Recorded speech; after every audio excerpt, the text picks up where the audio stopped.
네, 시청자 여러분 안녕하세요. 오늘은 서울시의회 강석주 의원님 만나서 지역과 또 서울시의 다양한 현안 얘기 나눠보려고 합니다. 의원님 안녕하세요. 안녕하세요.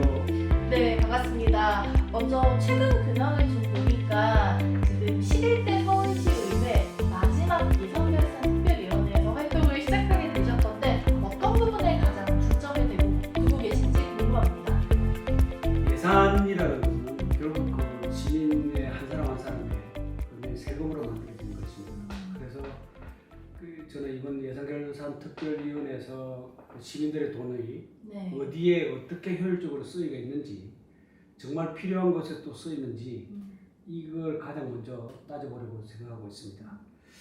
그리고 또 아이를 키우는 가정에는 그 보육과 교육 지원이 어르신들께는 또 안정적인 일자리와 돌봄, 또 우리 모두에게 기후 위기에 대비한 그 안전한 도시 환경이 꼭 필요한 거를 우리가 다 느끼고 있는데, 이런 부분에 예산이 제대로 들어가야 시민들이 체감할 수 있다고 생각합니다.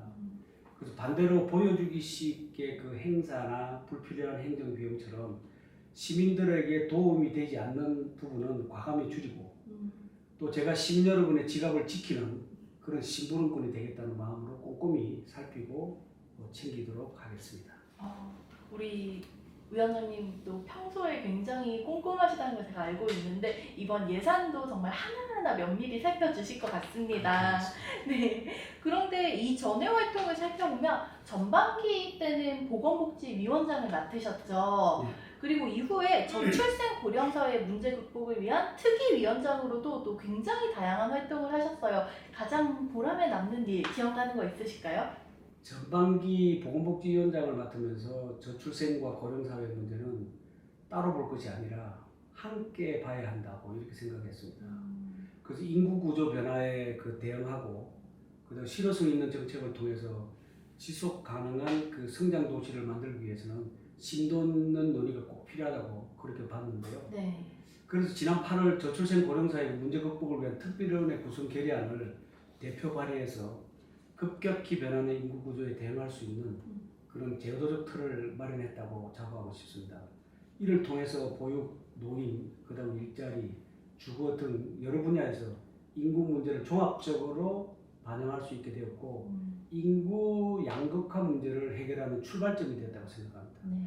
그래서 지난 1년간 특별위원회는 지속 가능한 고용과 일자리 정책, 강화를 통한 저출생 고령사회 문제 극복을 위한 토론회 등 총 4번의 토론을 개최했고, 2024년에는 서울 탄생과 실버 세대의 그 공감 축제 같은 행사도 3차례나 개최하고 또 후원을 한 적이 있습니다. 네.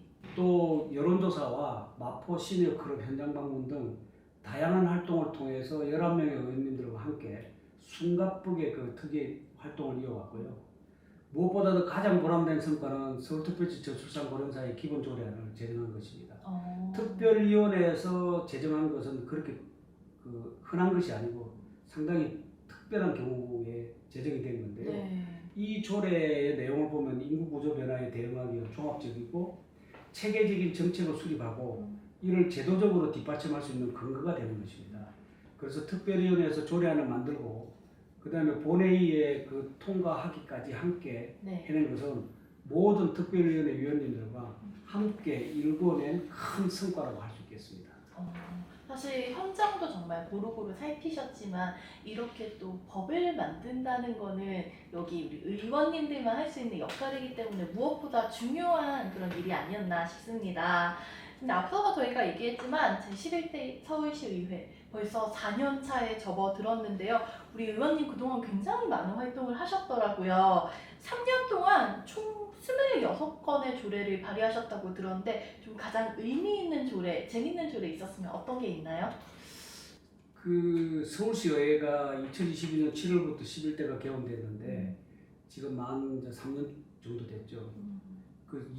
그걸 특별하게 26건이 다 의미가 있다고 생각합니다. 네. 그러나 그 중에서 몇 개를 이제 소개를 꼭 하자면, 네.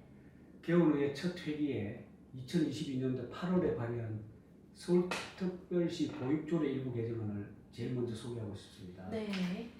매년 이제 그 보육 주민들을 위해서 보육주간으로 이제 그 행사를 하고 있지만 서울시 조례에서 한 게 아니라 지금까지 전례에 의해서 계속 오던 행사고 네. 그래서 이거를 그 10월 넷째 주를 보육주간으로 지정한 것으로 보육교사분들이 자기의 그 사기를 높여주고 그 다음에 사회위상을 제고하고 보육환경 개선과 시민인식 변화를 촉진해서 아이 키우기 좋은 그 도시 서울을 만드는 그런 계기가 됐다고 자부하고 싶습니다. 그 다음에 두 번째로는 이제 서울특별시 행정사무 그 민간위탁에 관한 조례 일부를 개정했는데 네. 민간위탁 사무 선정과 관리 기준을 그동안에 없었던 그 기준을 명확하게 했다는 거 여기에 대해서 이제 핵심 포인트가 있는데 장기간 공모 없이 몇십 회씩 재계약을 해서 연장하거나 문어발식으로 수탁을 받는 그 법인들이 그동안에 많이 있었어요.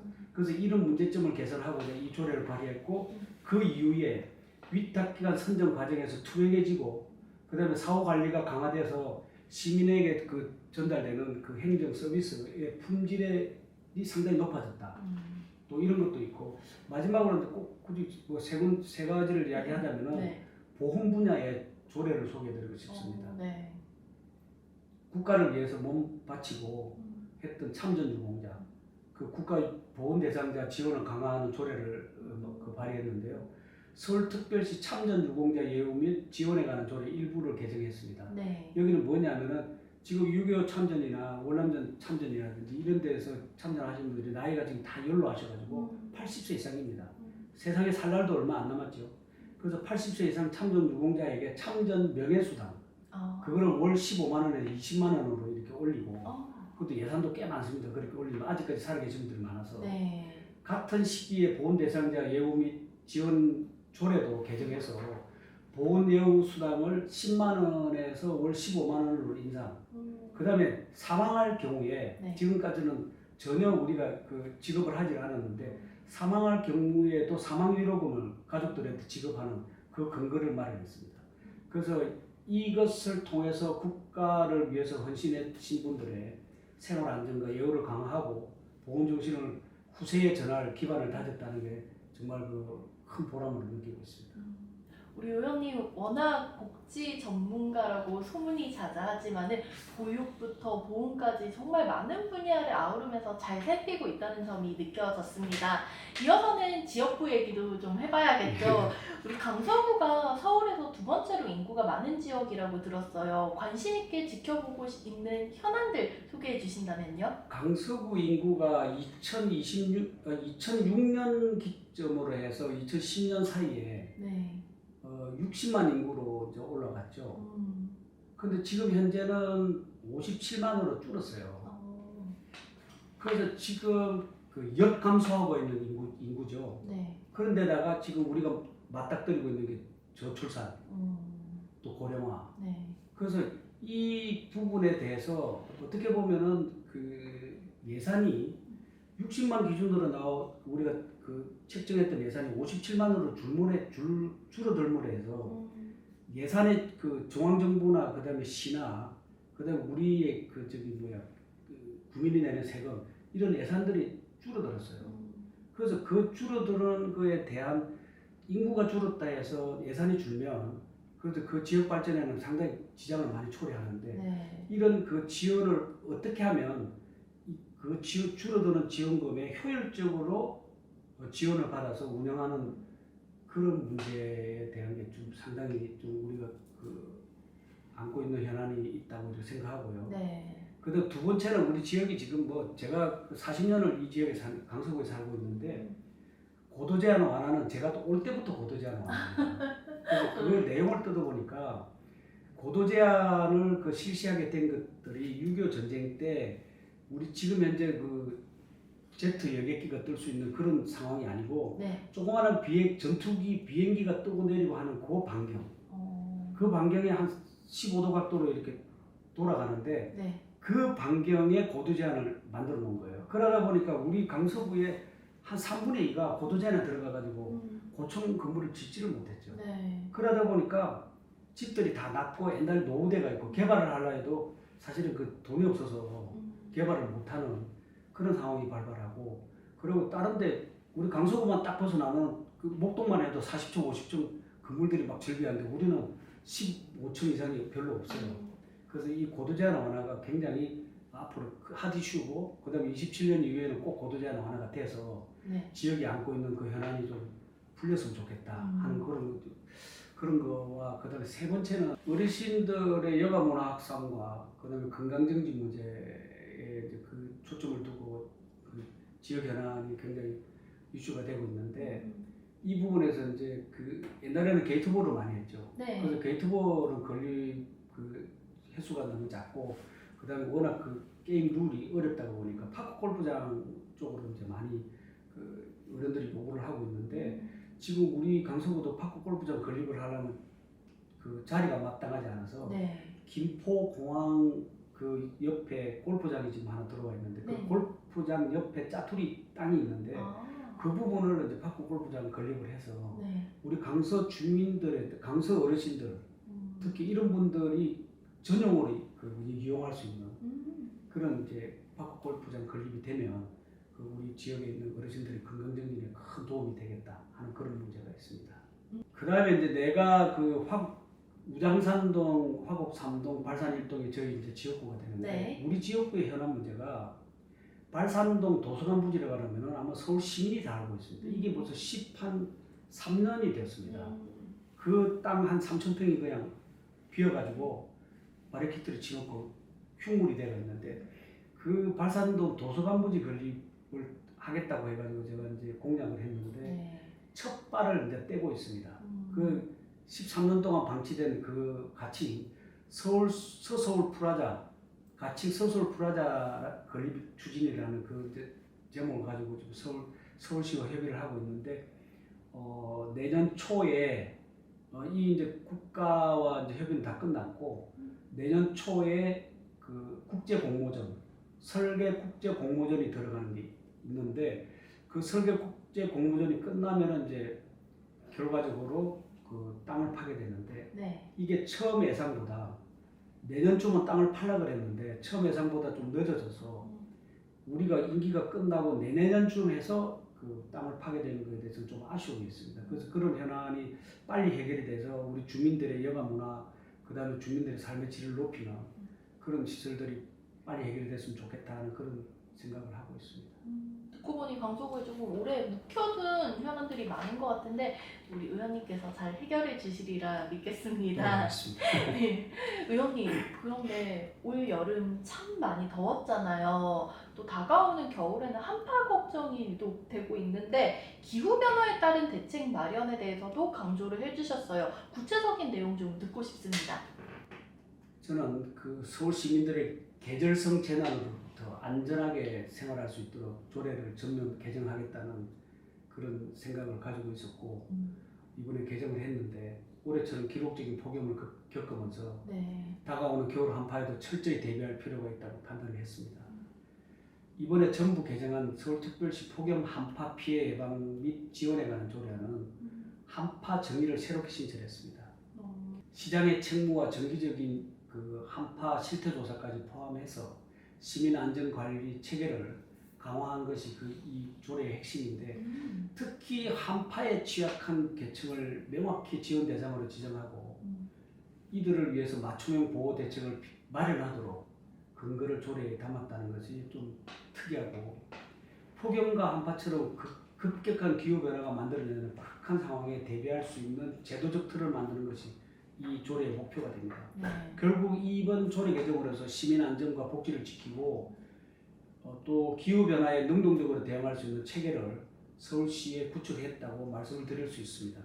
그래서 이 조례가 사실은 어떻게 보면은 시민들은 당연히 폭염은 대책을 세웠지만 한파도 세웠겠지 하고 있는데, 이거는 조례가 없이 아무 계획 없이 지금까지 그 부분에 대해서 대처를 하고 있었다는 것을 네. 또 이 방송을 통해서 말씀을 드리고, 이걸 조례에 담음으로 해서 앞으로 이런 부분에 대해서 예산이라든지 이런 그 시민들의 안전을 지키는 그런 우리 서울의 책무를 다시 강화시켰다는 것에 대해서 자부심을 느끼고 있습니다.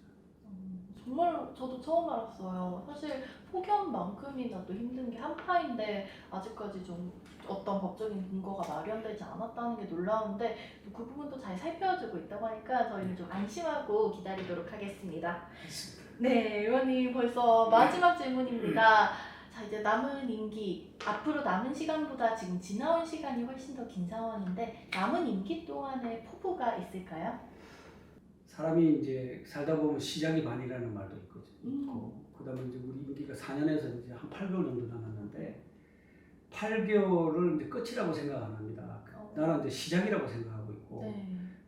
그동안 3년 동안 열심히 달려온 것을 이제 마무리도 어느 정도 해야 되겠지만 새로 시작하는 그런 단계에서 지금 생각하고 있는 것이 뭔가 모르게 새로운 그 정책 현안과 이런 거를 뿌리를 심어놓고, 그 다음에 내가 이제 다음에 만약에 그 공천을 받을지 나가도 당선이 될지 아직 그건 보장이 안 되기 때문에 내가 못 들어오더라도 그 위에 이어서 다음 대에 들어오는 그 후배 의원님들이 또 계속 삭을 틔우는 그런 역할을 할 수 있는 그런 게 무엇인가를 또 고민하고, 그 다음에 내가 만약에 들어왔을 때는 더 그 삭을 틔우는데도 완전히 열매가 열릴 수 있는 다음 임기 동안 할 수 있는 그런 부분에 대한 그 현안들을 좀 챙기고 마지막 마무리를 하고 싶은데, 특별하게 이제 그 중에서 보면 우리 이제 그 강서구가 저소득층이 많아요. 그래서 서울시에서 노원구당으로 강서구가 제일 많은데 이 저소득층 인구들의 현안 그 우선의 이슈가 이 복지 문제가 뭐냐면 주거 문제도 있고 그 다음에 생활 문제도 있는데 이 주거 문제는 30년 이상 된 이제 아파트가 굉장히 노후가 되고 이런 부분에서 재개발 그 임대 아파트 재개발 문제가 있고, 그 다음에 이제 복지 문제는 뭐냐면 삶의 질을 높이는 복지 문제인데 이런 부분에 대해서는 뭐냐면 이제 이분들이 꼭 생활비나 경제적인 문제보다는 저는 나이가 많아서 아까 그 공약에도 아까 앞부분에서 이야기를 했지만 그런 건강 문제라든지 그런 의료 문제라든지 이런 문제를 해결하는데 그 현안이 있는데 강서구 같은 경우는 복지비가 60% 이상이 지금 들어갔어요. 전체 현안에서. 그래서 이 60% 이상의 복지비에 들어가는 이 문제를 어떻게 극복할 것인지 서울시 차원에서 어떻게 지원할 것인지 이런 부분에 대해서 좀 디테일한 계획을 짜서 마지막 분기 마무리에 임하고 시민의 문제들이 국민의 안전 이런 부분에서 열심히 노력하는 이렇게 생각하고 있습니다. 너무나 멋지십니다. 이게 끝이 다가오기 때문에 조금 안일해지기보다는 다시 새로운 시작을 준비한다는 마음이라는 말씀이 참 인상 깊었습니다. 저희는 오늘 서울시의회 강석주 의원님과 함께 다양한 얘기 나눠봤습니다. 오늘 말씀 감사합니다. 고맙습니다.